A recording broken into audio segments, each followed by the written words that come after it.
Welcome to the Mental Health Bootcamp podcast. This is the podcast where 4 psychotherapists, 3 of us Canadian, 1 of us American, serve you cutting edge mental health knowledge. I am Dr. Ryan Howes, a clinical psychologist from Pasadena, California. And I'm Brooke Lewis, a registered clinical counselor from Vancouver, Canada area. And I'm Joanna Boyd, also a registered clinical counselor from the Vancouver area. Chris Boyd, psychotherapist in the Vancouver area.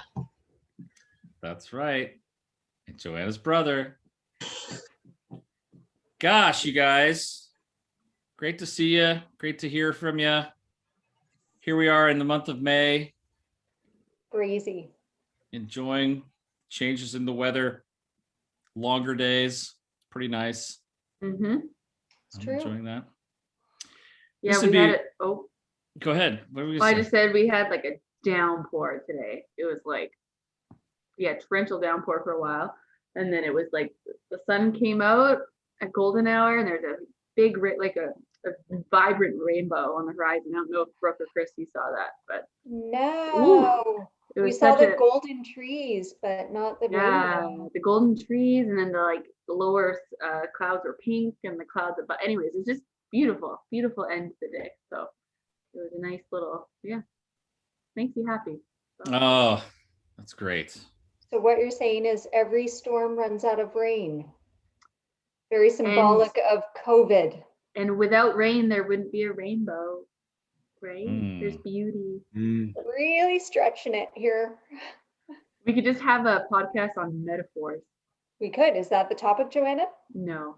Oh. Was it foreshadowing? Darn. It was not. If we're gonna do metaphors, I'm gonna need some runway on that one because they're hard for me to think of on the spot, but I certainly use a lot of metaphors in my work. But like what? Like what? I don't know. Oftentimes when I'm working with clients, I use metaphors that are kind of relevant to their life, or relevant to their work, maybe, Yeah. With an attorney client, I might talk about the negative voices in their head might be like the prosecution, and they need to work on their defense attorney to kind of, advocate for them in the right way. Something like that. Just stuff that kind of speaks to the language they know instead of using our silly jargon. That's great. Yeah. Yes. Yeah. A few years ago, Brooke actually did a bit of a workshop we had us talking about metaphors in our practice. And I think, that was really cool to hear kind of what other people had to say. So. Yeah, I feel like some people have their go-tos for metaphors and how to explain things, and I feel that they can be really helpful. I use them a lot. That's for sure. But as well, if you were to ask me what are the ones right now, I'd be a little bit stumped to come up with them, but they seem to come so easily in session. Yeah. Especially working with kids and teenagers as well. Like that first session, especially just trying to learn what they're interested in, and then trying to find creative ways to get the psychology across through those avenues. Mm-hmm. Yeah. That is true. Just a general reminder for any listener out there, springtime is a great time to start the mental health boot camp. You can go to the mentalhealthbootcamp.com, and 25 days of exercises, usually about a half hour's worth of mental health exercises, a little bit of reading, maybe a little writing, maybe some actual physical activities to do, things to reflect upon, meditations. And it's a low price, $29.99, right? Is that what it is these days? I still think it's $39. Oh, $39. That's what I meant to say. $39.99. Yeah. But if you enter the Time for Growth code, I think it's 20% off. Aha. Time for Growth. I actually did a presentation a couple days ago, or yesterday, actually. It's been a long week, on mental health. So they said that we can plug this mental health bootcamp program. So I was telling Ryan a bit about this before we started. Instead of focusing on 1 or 2 things over the span of 30 minutes, I decided to bombard them with a whole bunch of information, hoping that 1 or 2 things will kind of stick. And then I had probably at the end a minute or two. I fit a minute or two to talk about our program. But after bombarding them with all this information, I'm like, only if there's a program out there that can take all these ideas and turn it into a coherent program that has synergy and a flow to it. And I filled them in on our program there. So And you gave them a code. I And gave it them the could be code. yours Time today. for growth There. as well. But I did spend 95% of that presentation just more on some great psychology and practical techniques. But Cool. Hold they it, Jay gave me a hat. Shetty. Yeah. Yeah. Good Yeah. job. I read this book recently from Jay Shetty, Think Like a Monk. And there's just a lot of information in there, but a lot of concepts, like concept after concept, which I thought was great, but it didn't quite flow the same way as Together. So it's jam packed with all these different ideas and how to conceptualize things. So Jay Shetty'd them. Yes. Just with info. Together was the book that we reviewed last week in our first book club, Bootcamp book club last week. Vivek Murthy was the author, and we talked all about his book. We all gave it pretty high marks. 8s and above, I believe. It was pretty high. 8s and a 7.5. 7.5. That's right. 7.5 was one of them. Our next book club selection is called The Gift by Dr. Edith Eger. And I am almost done with it. Wow. Well, it's not a very long book. I listened to the books, right? It's about a 5-hour listen, and I've been out walking and running and stuff this week, so got to plow through a lot of that book, and I have some thoughts on it. I'm not going to share it now. I'm not going to spoil her, but I have some thoughts on this book. Interesting. Yeah, I just ordered it from Amazon, so Yeah. I think I get it tomorrow. But I also ordered her other one, The Choice. Mm. So that one had like thousands of reviews, and it was a 5-star. Wow. Really? That So does you not chose the happen wrong very book? often.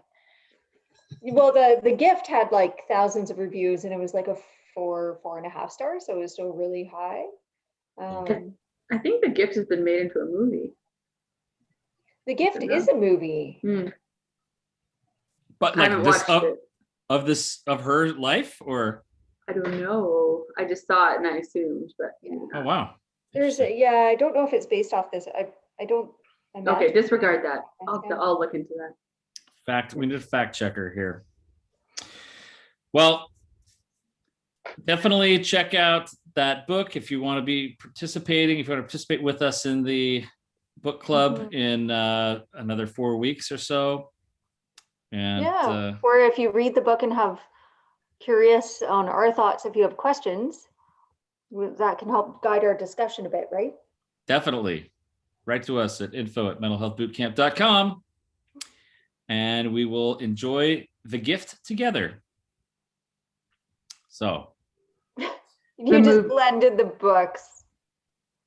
Yes, together. The Gift together. That's good. The movie is not based on the book. It looks like it's like a thriller of some kind. So.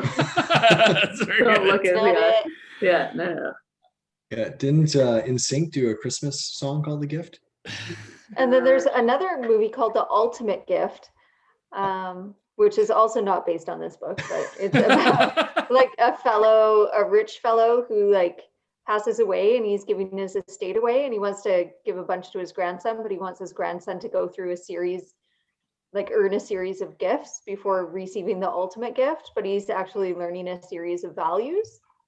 Each gift is a value that he learns. So, yeah.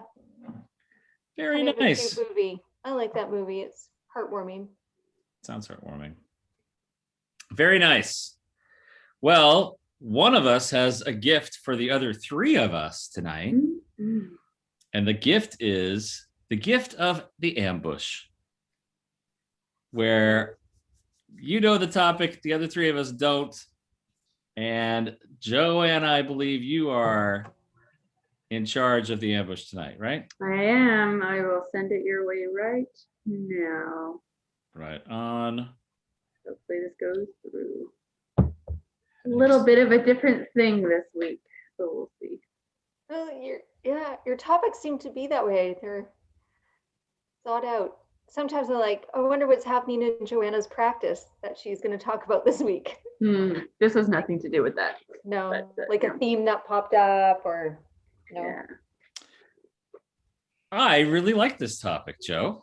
Oh, that's good. It's a very good, popular these and topical these days mental health topic. Yeah. I mean, it's something you hear about a bit, and I'm glad we're talking about it. All right. So thank you. All right. Good night, everybody. Thanks, Fred. No, let's discuss it. Here is the topic. Can you mention the topic so we can delay as well? And I was just Banter. I need a bathroom break, but after you tell me. You were being genuine that you really liked it. I totally missed the sarcasm on that. I was just receiving the gift. I was just, appreciating it. And I kind of felt like I was wrapping myself up. So I just decided to wrap up. All right. Here's the topic. What do you miss about being a kid? How often do you play as an adult? And what does that look like? That's a really good topic. And if we have time to address this, if you could go back in time, what's one piece of advice you could give to your younger self? Wow. This is good stuff. Wide ranging. I was referring to the topic of play as something that people talk about or starting to talk about more, particularly for adults, and how we don't prioritize play. We don't make that. But it's so important both for our rest and relaxation, for creativity, for our brain development, to keep things fresh, and that's something that people are emphasizing more and more is adults need to play. Yeah, it's really interesting. I'm sure you guys ask this question too, but part of when I meet someone for the first time, I ask them, what do you do for fun? And that question seems to stump people the most. They're like, fun? I don't know. What do I, like, it really makes them think. And that's really interesting to me. It's a little peculiar. So I think this is a really great topic because we need it for balance and enjoyment in our life and fulfillment. We need to play. We need to have fun. Agreed. Starting with the first question, though, which is not specifically about play, but it's more about what do you miss about being a kid?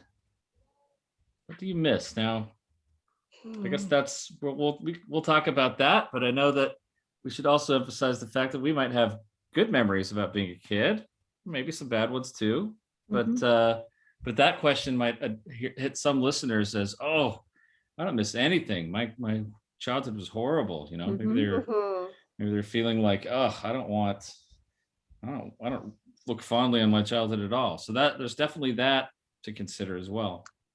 Yep, that's a very good point. And I thought about that too, in terms of thinking of if we're missing some positive things and to recognize that there's some, I don't know, like for me, there's some things and I have a privilege of having a lot of good things to pull from and things I do miss. And you're right. Some people, might be very different for them. So just acknowledging that I think is important. Yeah. Just want to acknowledge that. But let's get personal here. What are some things you miss about being a kid? And this doesn't need to be it could just be kind of going back and forth.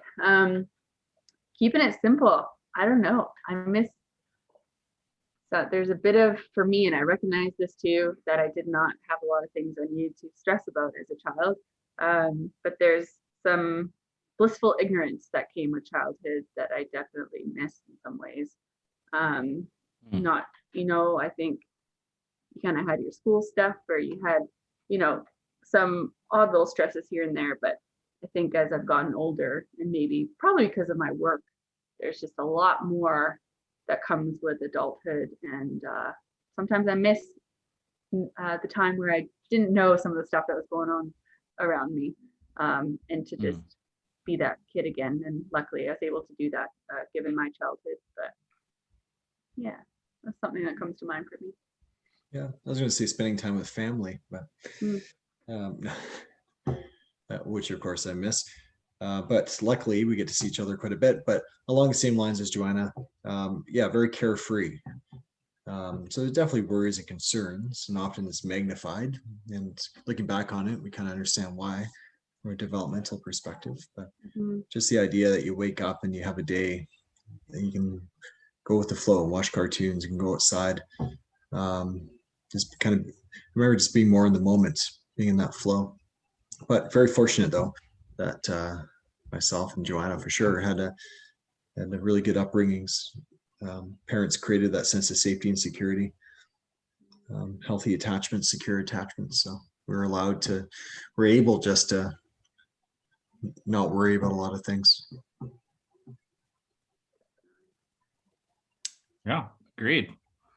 I I would agree with a lot of the family. I guess I think of like I kind of have snapshots of moments or times in my past when I hear this question. What do I miss about being a kid? I remember our family dinners around the table, which was kind of nice. I had couple siblings and a couple parents, and I remember those times being, and they weren't always so great. We were a regular family. We would have some tension at times and occasional difficulties, but that time of connection was really nice. And I remember, if one of my siblings wasn't around, or if my dad was working late or something like that, I remember feeling, oh, that's like I noticed the difference. There's something nice about the completeness of everyone being there together. Was really nice. Also, there was just a lot of creative play, and I loved hanging out with my friends, and a lot of just using our imaginations and making up stories. And I went through like an army man phase, and through Me too. Yeah. building a spaceship or airplane out of cardboard box. I mean, all these things that were pretty simple, but really tapped into some imagination. And when you're in that imaginative play spot with other people who are also in that spot with you, it's really fun. Yeah. That was really nice. Were you able to like bring people into that world of yours, or did you enjoy the creative play, solo creative play? I mean, definitely solo creative play was fun too. But as I'm sitting there in my cardboard box that I built into I imagined was an airplane that I was flying around wherever, or with friends, when we either have the little green army men, little guys. Yeah. We'd set up little battles and like fight one another or that way or something, or even run around in the woods with sticks pretending to shoot each other. It was a little violent, but that was fun too. And then we're all kind of in it together, having a good time. Yeah. Yeah. And all the other things, playing kick the can and other games like that. And getting to have a sleepover slumber party back then was just like the pinnacle. It's like, oh, this is so good. I get just all this time with my friends. I'm gonna stay up late and watch a movie, and so much fun. Yeah. Yes, I How like about that. How about you, Yeah. Brooke? Yeah, I think I'm a little bit more with doubling up on what Ryan said, but when I look back, I think it's like I had a great childhood, but oddly enough, I don't like miss too much. I think I was always a really independent child that wanted to do more than maybe what was appropriate for my age, or like take the ball and run with it. But I think what I miss is having the time to be creative, because you have more open time back then, right? Like I was born in the early 80s. So in the 80s, there was no internet and we weren't a big TV watching family. And so you just had a lot of downtime. So one of my favorite gifts that I got for I don't know if it was Christmas or birthday, but it was just like a tub of things from the craft store. And it was like all the scraps that they put into one tub. And then you like just use your imagination to like make stuff, right? So just having the time and space for your brain to enter that creativity, but I was never really imaginative, if that makes sense. I would rather like make art and be creative than Like go take a stick Play- and have a sword fight in the backyard. Yeah, like I had dolls and Barbies, but I would rather prefer to make art or garden with my dad or be outside or like, yeah, it was different. I wasn't imaginative. I was more creative. Yeah. But having that time and space to do it, that's something that I kind of miss looking back. Mhm. Mm-hmm. Summers before having a job, you Oh. know, it's just that feeling of it. And I remember when I first got my first job, I was like, this has changed. You know, like the ease of summers or that extra Ugh. time, it just takes a shift. And So interesting though. Mhm. Like I couldn't wait to get my first job. Like I was babysitting as soon as I could, and like as soon as I got my first job at 15 because I wanted to start working. And Mm, yeah. fair, yeah. Gosh, I remember being like 8, 9, 10 years old, and where I lived, it was in Bend, Oregon, and it was a small town back then. And we lived just like a block or so from kind of the end of town. And after the end of town, there was like a national forest that went 100 miles to the west, like through a mountain range. And so my buddies and I would get on our little BMX bikes or little motocross bikes, you know, bicycles, and just get up in the morning in the summer and just ride out there and see what we could find, find stuff to do, and come home at sundown. And it was just that amount of freedom and unstructured time was just amazing, you know? Yeah. Yeah. Your memories are really resonating with me. The making things out of cardboard, the army men, Yeah. sports, getting out there and playing hockey. My brother, taking off on the BMX bike and finding areas, jumps or trails. Mm-hmm. Yeah. Very freeing for sure. Yeah. Yes. You guys think kids these days, like currently, have the same kind of freedoms that we had?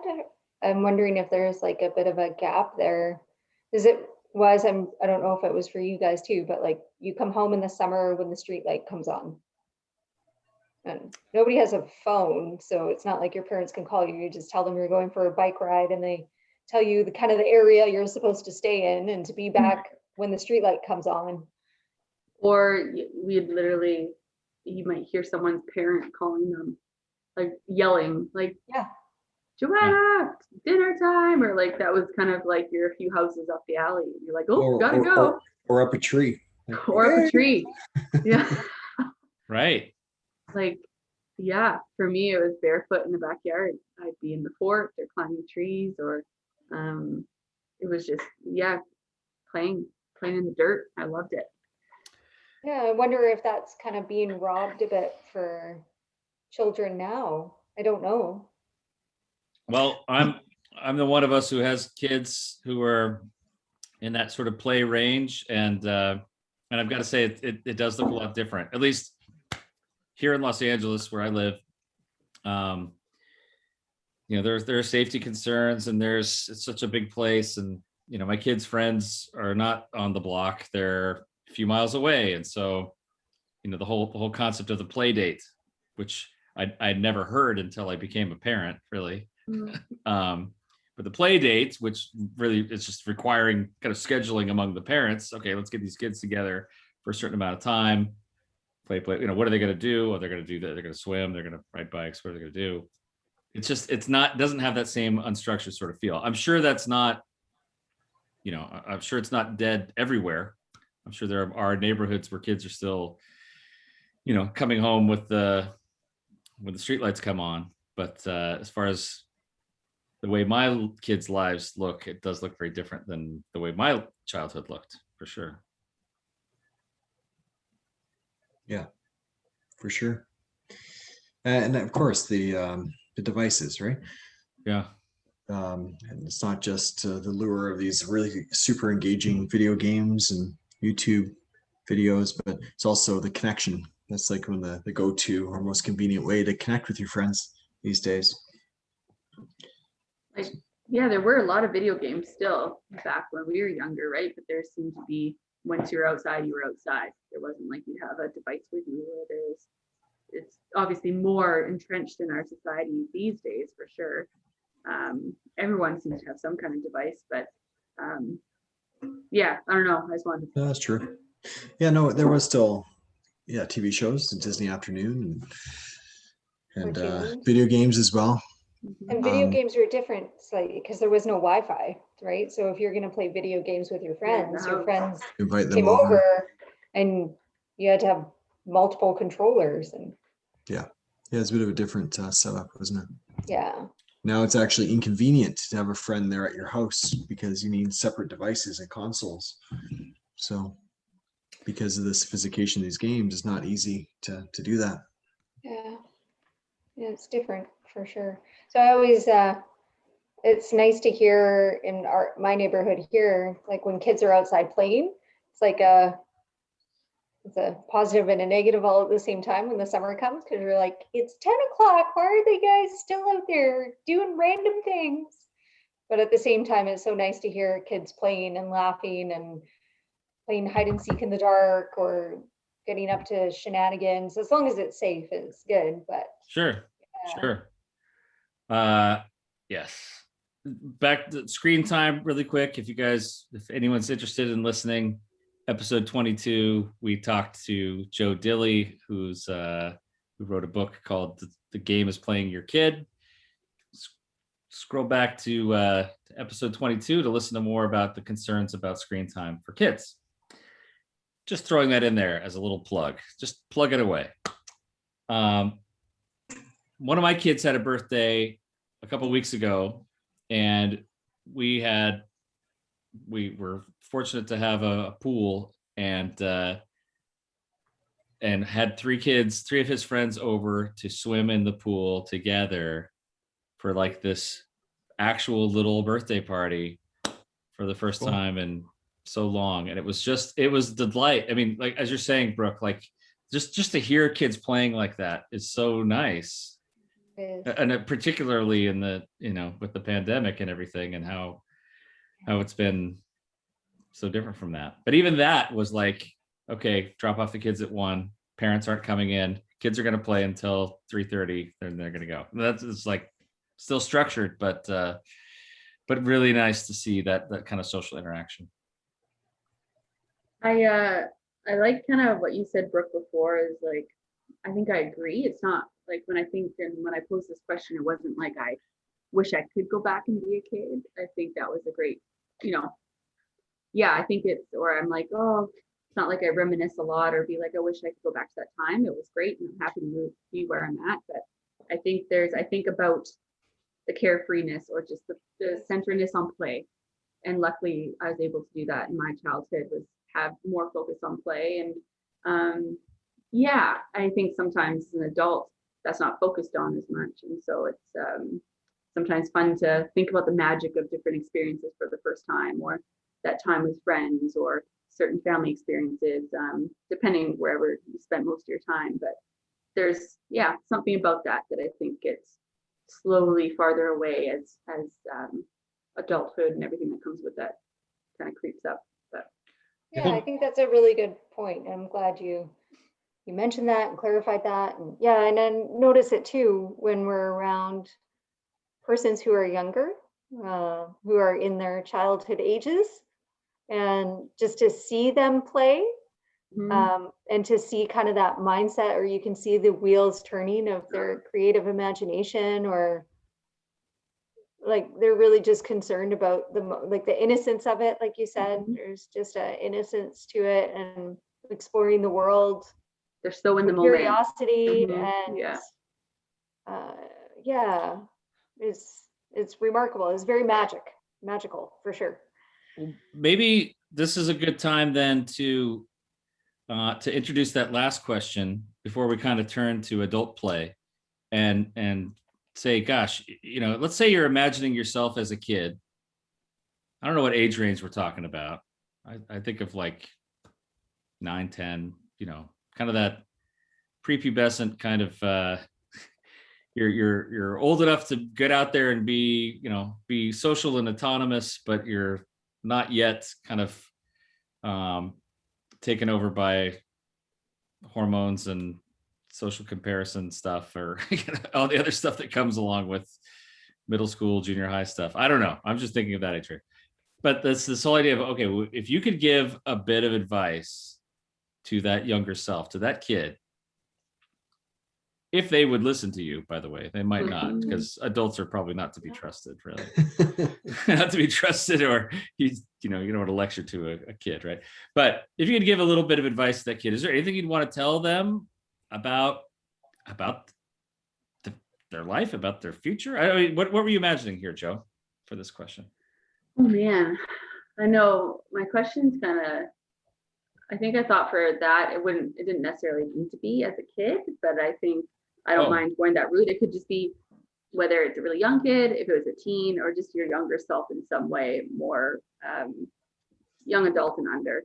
But yeah, if there's some kind of like thing that came up, but I think it's good to kind of maybe focus on the younger, since we're kind of in that realm of play. And so it was just more reflecting if you just wanted to kind of give a heads up about something. So super broad, I realize, and it could be a realm of different topics. And so I don't know. Yeah. Kind of had a few different things in mind.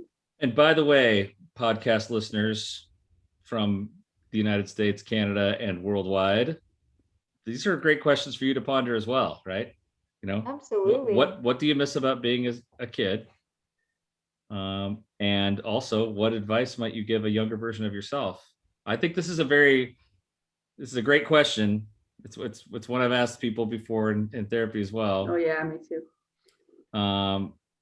Because there's a not so subtle twist to this one oftentimes, but let's answer it first. For me, it would be, if I could give some advice to myself as, I guess, any age earlier, like whether it was 8, 9, 10, or even as a teenager or high schooler, I'd say, go ahead and take more risks. Go ahead and go for it. Yes, ask her out, or go out for that team, or raise your hand and ask that question in class, or do I think I like a lot of kids, I had my own kind of anxieties and fears and social, self-consciousness and all of that.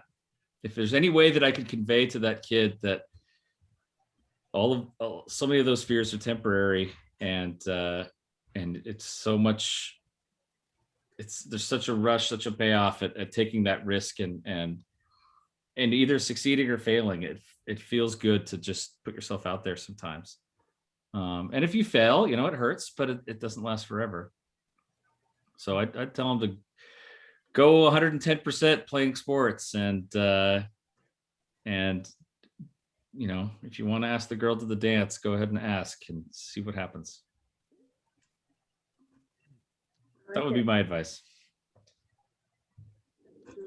Great. Want me to go next? Yeah, it's a tricky one, and I've pondered this question before too. And see, the difficult part for myself is, I think a lot of those challenges and difficulties that I faced in my past help shape who I am today. So if you give advice to a younger version of yourself, then that may change the pathway or trajectory of your life. Also so notice Mr. Butterfly effect. We don't have a time machine. That's right. The Back to the Future problem, right? Back to the Future problem. So not Endgame problem. Endgame's a little different. This is Back to the Future. So, yeah, I think what popped in my mind initially was telling my past self, you're not too cool for school. Like, just don't be school adverse or academic adverse. I think getting lost in play was great, but there's a lot of things I'd rather do than school. So reading and focusing on my academics, that often took a back seat to all the other things I wanted to do, which is, I think eventually I figured it out, but it would have been nice to figure that out a little sooner.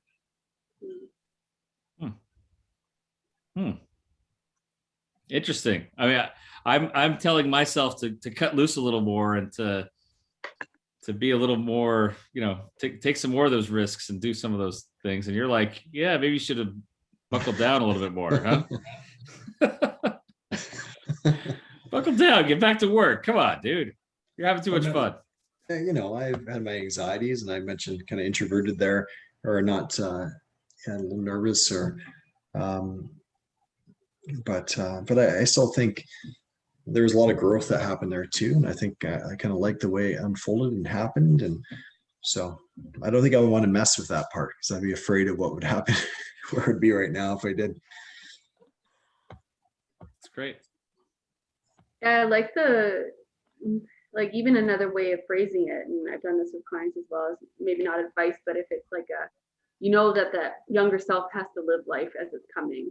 So what heads up can you give? Or, you know, things might get tough, but just keep this in mind for yourself. Or there is versus do something different. Because yeah, it is tough. Because like Chris said, the way we've lived life has made us who we are in a lot of ways. So it's hard to imagine changing something necessarily. Yeah. So what are you thinking, Joe? What would yours be? Yeah, no, it's a tough one. I think Or Brooke. Yeah, no, it's for me, I think it just yeah, I guess it would just be encouraging to not be afraid of maybe checking in or sharing a little bit more about what's going on for myself, or if I'm unsure about a relationship or unsure about certain decisions, just being not afraid to check in with those close to you, or let people support you. You know, that's what our loved ones are for. So just not being afraid to do that, I think, because yeah, it can be scary, or you're not sure what they're going to say, or might feel like you have to be a little bit vulnerable in some ways. But yeah, just there's people around you. Check in with them if you need them. That's what they're there for. Vulnerability. Open up, huh? Or like if you just let people help you if there's decisions, or if you're not sure about something, you don't need to deal with that by yourself. That's all I would say. It was a little bit heavy, a little bit deeper. No, that's good. I mean, it says a lot about, like, you know, trusting that it'll be okay to open up and to let yourself be known a little bit more, right? Well, yeah, you just don't need to, if you're struggling with anything, you just don't need to keep that in for as long as you thought you did. So. Great. That's great.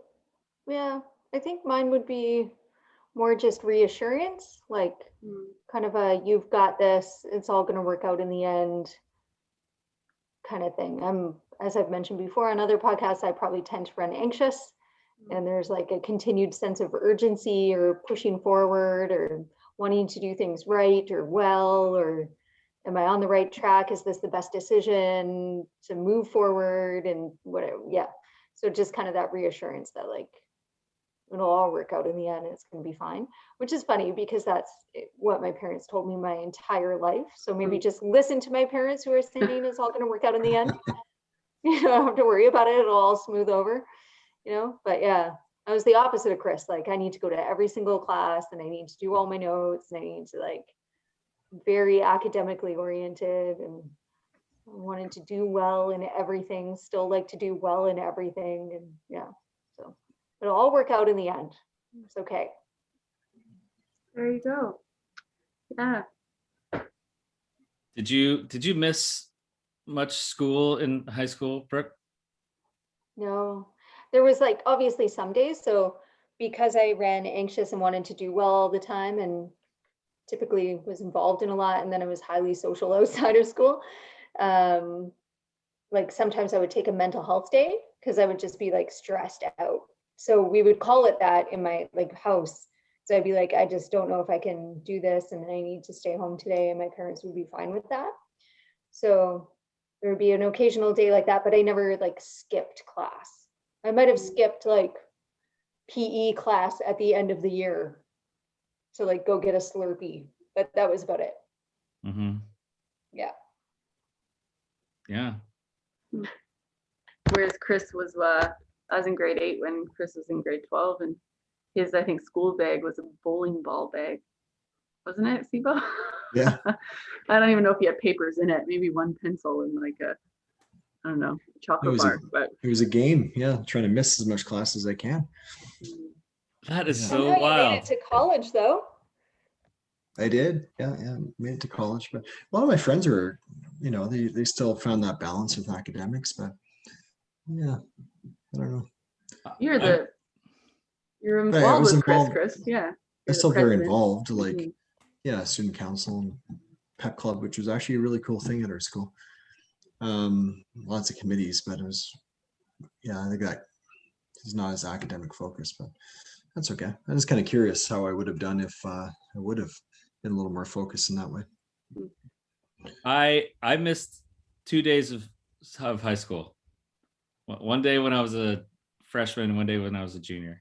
And that was Whoa. it. Wow. Like even like you were never sick or had the flu or I mean, that's why I missed, because I was like, I threw up at school and was like, I guess I'd better go home.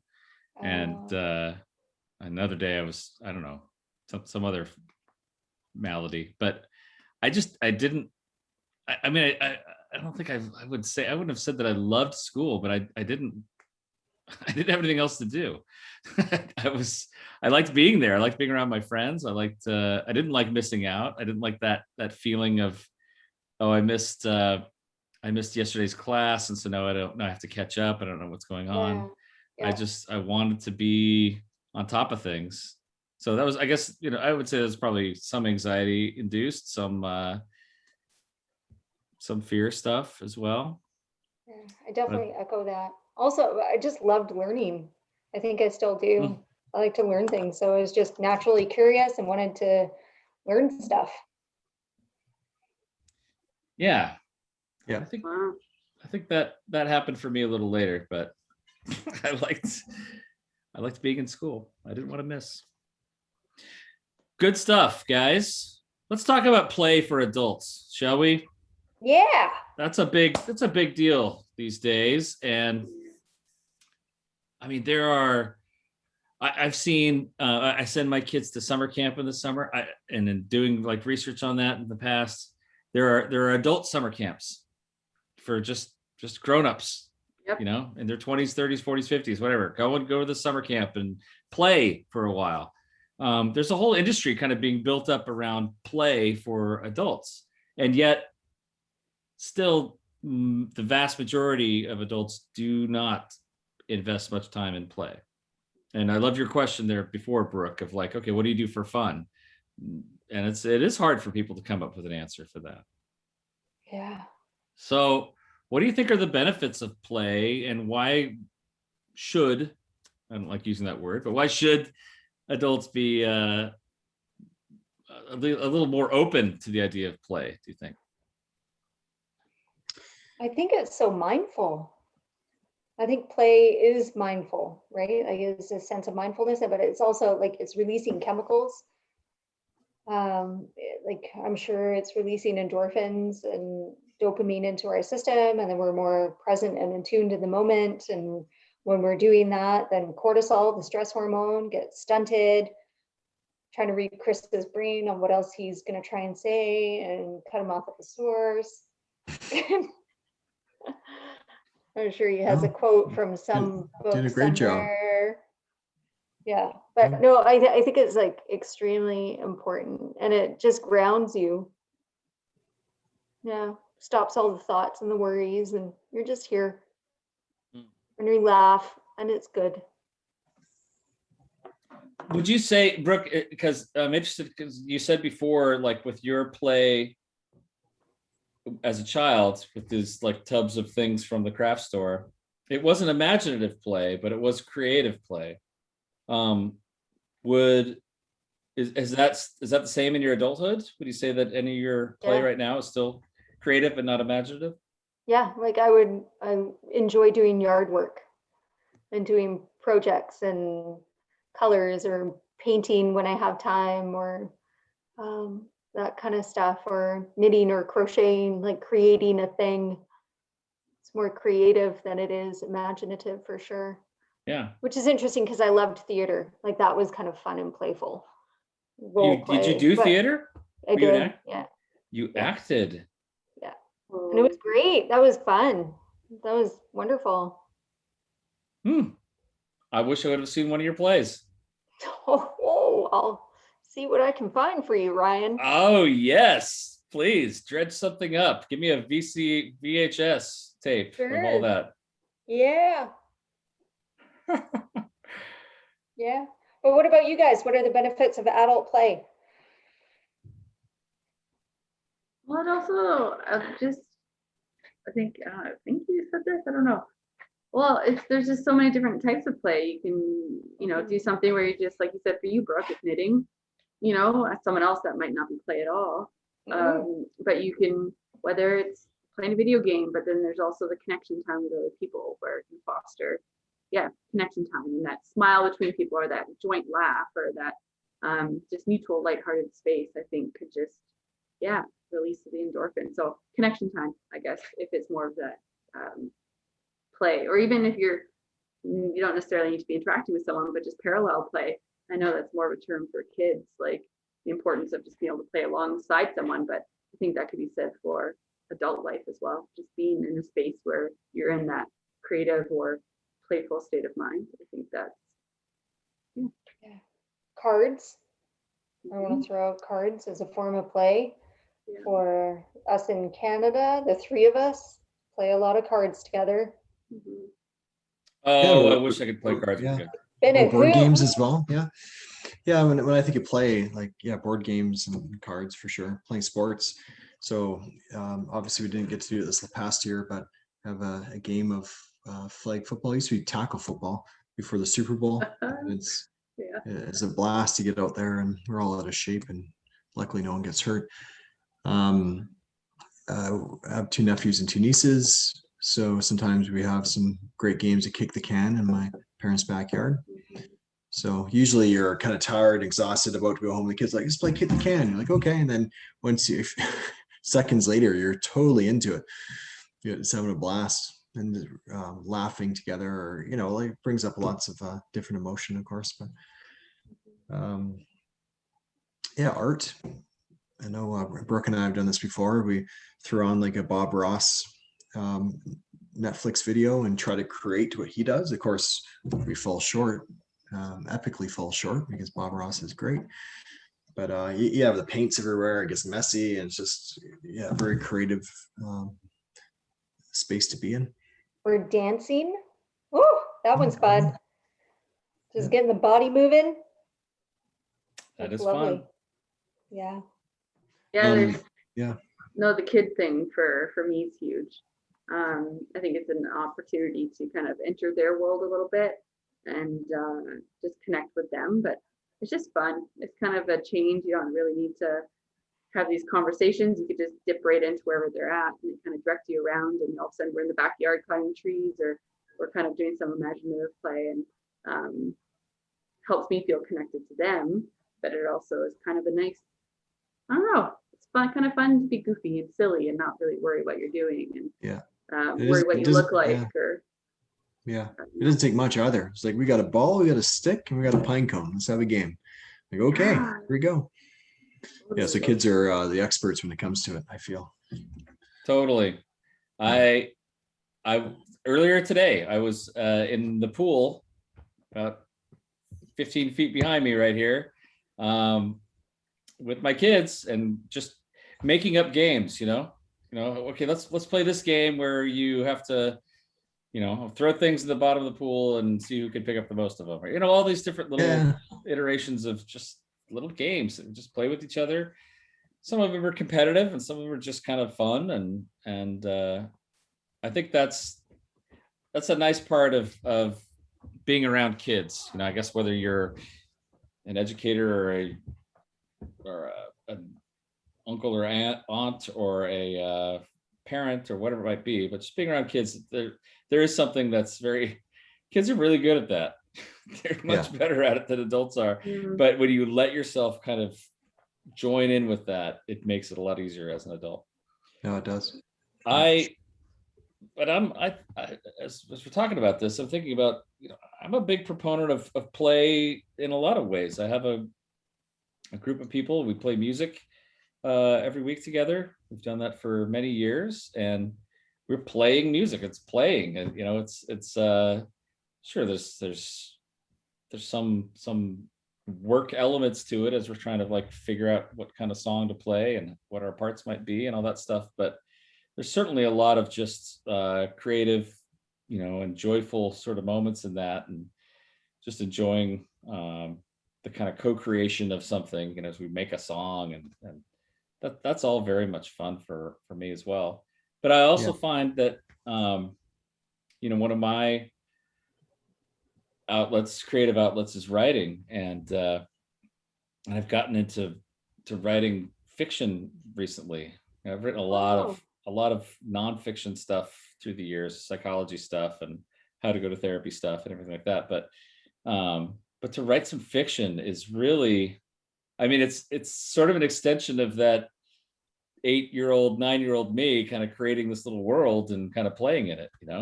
Fiction writing is very much a fantasy sort of world. You're just creating this. There's some more rules, and you have to kind of use other parts of your brain, but there's so much that's just purely play that goes into that as well. And I love it. I love that stuff. That's awesome. Yeah. I'm going to mention too what our colleague at our practice, he actually works up at Simon Fraser University, David Linsku. He does a group up there called Dungeons and Worry Dragons, where you actually literally face your demons. So group members become players in Dungeons and Dragons tabletop role-playing game, and therapeutically kind of through their characters, I guess they face certain scenarios and whatnot. So really cool way of incorporating play into the therapeutic process. Yeah, he's taken Dungeons and Dragons to a therapeutic level. It's pretty great. It's so interesting. I've heard of in very different contexts, like 3 or 4 different uses of Dungeons and Dragons as a therapeutic tool, which is really interesting to me. Yeah. I never really played. I think I played once when I was a kid, but I know it's a very creative sort of, create your world and all the challenges, and there's a dungeon master who takes charge and all that stuff. But I absolutely, if someone's inclined towards that stuff, I could totally see that being useful. As and really going full circle here, it's metaphor, right? Mm-hmm. You're creating these pieces and these scenarios that are metaphors for your life, right? Yeah, for sure. Oh, that's cool. I like to still be outside a lot. There's lots of opportunities to play. But being in bare feet, I think that just makes me think of being a kid. And so even as adults, it's kind of I don't know, and opportunities to kind of, whether it's gardening or something, get dirty, or you're just kind of, it's a connection with your senses a little bit, and maybe just takes you away from other things that might be on your mind, or I don't know, it's just playful for me. I'm like, I don't need to worry about my feet being dirty, or I don't need to worry about the dirt on my hands. Like, it's kind of just engaging in different parts of your brain, right? Different activities. The more artistic ones will be on the right side of our brain. Some people like to do more the problem solving type games, and that's great, the left side, I guess. But it's just maybe it brings me back a little bit to the playing as a kid. That's probably why I don't mind it so much. Well, maybe and I think that's probably a good thing to hit on here too, Joe, is that when people talk about play, oftentimes they talk about joining an adult role-playing group or something, like something that's kind of a big investment of time. But I think that we can find play in a lot of things. You can send a witty text or an email to a friend or something. You can spend a couple minutes doodling, just drawing something on a piece of paper. I mean, play it doesn't have to be these big investment things where you are spending hours and hours and dollars to even figure out how to play. It can just be these small moments where it's not work, it's not zoning out, but it's tapping into something that's kind of creative and expressive, right? Yeah, I feel like you can be playful without necessarily engaging in play, right? And maybe that's kind of what you're alluding to there, like just having these little snapshots. I like to make a lot of sounds. So like I don't know, if I'm gonna describe to you how something goes, I'm probably gonna use hand motions and sounds rather than words. Or with my dogs, I like talk out loud what I think they're saying and Mhm. have a conversation with them, like just Totally. random, or make up a little song as you're doing something, Or Uh, just silly voices. Like, yes, silly like, voices, yeah. rhyming, just like Oh, yeah. being playful. Yeah. there's your imaginative play stuff, Brooke, right there. It's with your pets. There you go. Yeah, just Yeah. a minute. It's interesting because I've worked with some parents before, and when I've talked about play or encouraging them to have some one-to-one time, I've heard it before, not, more than a few times of, I don't know how to play.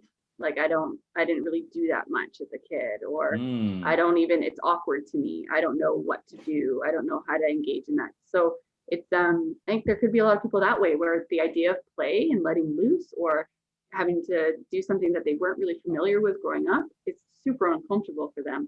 And so I think it is important to say that play can be many things, or like Brooke, you said, you could just playful is a different thing, right? So because yeah, I think some people may not have engaged in that type of stuff, or maybe they didn't have an opportunity to play much as a kid because they had other responsibilities or things they had to take care of, or had to take care of their parents, and they're parentified very early. And so I think if you don't know, if play is not a big thing right for you now, like there's still hope that you can, engage in different areas or hobbies or interests, or kind of learn what play means to you. It's never too late, but it's just interesting hearing that. Yeah. I've heard that from a Yeah. few adults. And their child might be playing in a different way than they play, Yeah. right? Which is kind of just echoing what you said there. But yeah, their child might be more imaginative and they might be more creative. Like they might be able to be playful, but entering into imaginative role play with dolls might be very, very hard for them. So maybe there's some common ground there, like baking Totally. or music or something. That's it. I mean, an interesting point there, where like, if you're talking to a little kid, like, play is sort of the main thing that they're looking for. Like, well, can we play, or when can we play? Like, Always, when's the time when we can play, right? Mm. I guess it makes me wonder, like, when does this shift happen where, like, play is the top priority? Like, that's the main thing I want to do, which is most little kids, I want to play. Can we play? When does that suddenly kind of click over to whatever else it is that we want to do as adults or young adults, right? What do I want to, when you don't want to play, what does it become? I want to produce, Socialize. I socialize. Right? Because then we go into preteens or teens where it's becoming the social dynamics and identity self-development. And so how do I fit in the world with other people? How do I get along with other people? I think it starts shifting then. Maybe that is. Yeah. And then that even transforms into like a real identity piece of like impress, and like, how can I achieve? Not just who am I to others, but who am I to the world? Yes. Yeah, you're right. But how, I'm investing my time in an image, or trying to get people to approve of me oftentimes. Yeah. Huh. Man. That's a deep one. But that's, I guess that fits. Like, it's this kind of awareness kind of clicks on at puberty or so, and people are sort of doing this social comparison thing of like, well, where do I fit in the pecking order,